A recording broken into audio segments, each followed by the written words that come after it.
Good morning students. आज हम history का न्यू चैप्टर स्टार्ट करेंगे, ग्रोथ ऑफ न्यू आइडियाज़।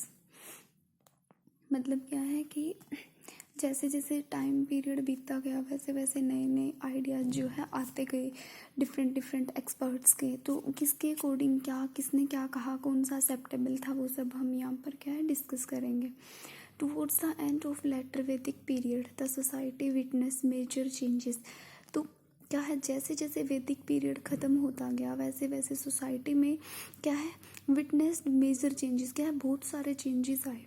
जो वैदिक रीजन है हैड लॉस्ट इट्स सिंप्लिसिटी। वैदिक रीजन की, वैदिक रिलीजन यानी वैदिक धर्म की जो सिंप्लिसिटी थी, जो बिल्कुल साधारण से सब कुछ जो हुआ करता था वो सब कुछ चेंज होता गया।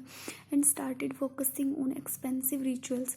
और क्या एक्सपेंसिव रीति रिवाजों पर क्या है ध्यान दिया जाने लगा। एनिमल्स सेक्रीफाई करने लगे were perform at every occasions. Caste system वो जो रिजिड कास्ट सिस्टम जो है वो बहुत ज़्यादा फैल गया था। Led to ill treatment to the lower caste are called Shudras. जो लो कास्ट के थे उनको शूद्राज कहा जाता था, जिनको शूद्र बोलते हैं या प्योर हिंदी में क्षुद्र बोलते हैं। बाय द अपर क्लास, जो अपर क्लास के लोग थे उनको शूद्राज बोलते थे। जो शूद्राज थे उनको ना टेम्पल्स में भी एंटर करना अलाउड नहीं था, या जो भी कॉमन प्लेसेस होते हैं उन पर। 6th सेंचुरी के लगभग BC, that is about 25,000 years, जो कि अब से 2500 साल पहले दो ग्रेट मैन पैदा हुए थे इंडिया में। पहले थे गौतम बुद्ध और उनके बाद में Vardhaman Mahavir. They teaching provide birth of two religion Buddhism and Jainism. उन्होंने फिर बुद्धिज़्म और जैनिज़्म के बारे में जो है वो बताया। उपनिषद क्या है, संस्कृत वर्ड है जिसका मतलब होता है to be seated at the feet of guru. क्या है, गुरु के पैरों में बैठना ही सब कुछ है। They were many thinkers and philosophers who arose when Jainism and Buddhism emerged. जब जैनिज्म और बुद्धिज्म जब उसको एंटर किया था तो बहुत सारे फिलोसफर्स और जो थिंकर्स है वो अरोज हुए थे, पैदा हुए। They put fourth many thoughts. उन्होंने अपने अपने विचार दिए जो लाइफ और डेथ से रिलेटेड है। वो जितने भी ये सारे थॉट्स थे रिकॉर्ड हुए किसमें, उनको उपनिषद में जो है वो लिखे गए हैं। उपनिषद के अकॉर्डिंग ह्यूमन बॉडी के पास एक सोल होती है, आत्मा होती है, which survive even after the body dies, कि जब हमारा शरीर मर जाता है उसके बाद में भी वो जिंदा रहती है। It is said that a person can reach God through भक्ति।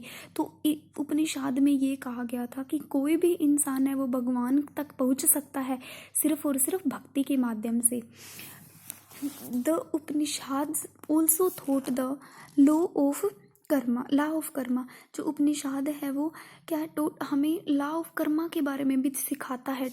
यानी सिखाता है कर्मा, यानी जो हम कर्म करते हैं वही हमारा सब कुछ है। It also laid stress on yoga. इन्होंने क्या है योगा पर भी ध्यान दिया है। And meditation for leading a healthy life. Healthy life के लिए योगा और मेडिटेशन को भी बढ़ावा दिया है। Upanishad contains an essence of Hindu philosophy. Hindu philosophy जो है इस मतलब इसको मानते हैं और इसको इसमें रखा गया है हिंदू फिलोसफी में उपनिषद को। Which constitute the final part of the Vedas are called Vedanta. जिसको क्या है कॉन्स्टिट्यूट्स के फाइनल पार्ट में रखा गया है। वेद के जो हमारे वेद है जिसको वेदांता कहा जाता है। एसेंस क्या है उपनिषद के, लाइफ इज एक्शन। लाइफ क्या है, एक्शन है, कर्म है। One should desire to live 100 years.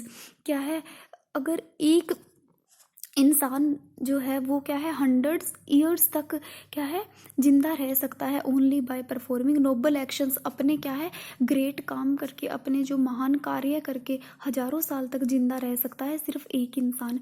Supreme self is realised by proper knowledge, self confidence and truth of austerity. Supreme self is realised क्या है, अपने आप को, सुप्रीम सेल्फ यानी अपने आप को क्या है रियलाइज करना है, अपनी प्रॉपर नॉलेज का कि आप में कितना ज्ञान है, कितना आपके अंदर सेल्फ कॉन्फिडेंस है, कितनी सच्चाई है। इससे क्या है आप अपने आप को जान सकते हो। All efforts must be made to rise from the lower self to the higher self. ये सब कुछ जो है हम बढ़ा सकते हैं अपने लोअर सेल्फ से हायर सेल्फ तक। जो 11 मेन उपनिषद है ये हमारे यहाँ पे है। पहला हमारा है कैत उपनिषद, ईशा उपनिषद, कैना, मेंदुका, सॉरी, मुंडाका। और नेक्स्ट हमारा है सेवेत्सवेरा। और नेक्स्ट 6 नंबर पे जो है परसना, फिर मुंडाका, एथरिया और बृहद्रण्याका। नेक्स्ट तेत्रिया। और लास्ट जो हमारा है छंदोग्या उपनिषद। ये जो हमारे 11 जो है वो मेन उपनिषद है। कल हम पढ़ेंगे 4 स्टेजेस ऑफ लाइफ, ठीक है। तो ये सब हम कल डिस्कस करेंगे। फिर हम करेंगे बुद्धिज्म और फिर हम पढ़ेंगे Jainism. Thank you and have a nice